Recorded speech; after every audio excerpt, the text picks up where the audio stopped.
फागुन 29 हामीलाई निकै विशेष दिन।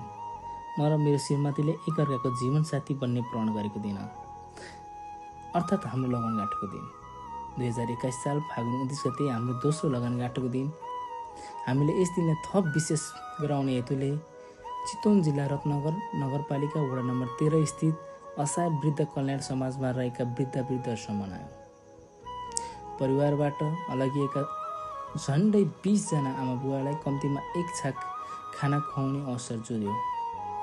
विभिन्न कारणले घर परिवारबाट अलगिएका ती वृद्धहरूसँग एक दिनको सहारा भन्दा पनि पुण्य मिलेको अनुभव भयो। वर्षमा एक दिन होइन, हरेक दिन कोही न कोहीको आफ्नो बन्न सकौँ। यस पुण्य कर्मलाई सार्थक रूप दिन सहयोग गर्नुहुने असहाय वृद्ध कल्याण समाज अमिलिया र जेसीआई रत्नगरका सम्पूर्ण सदस्यहरूप्रति हार्दिक कृतज्ञ छौँ। धन्यवाद।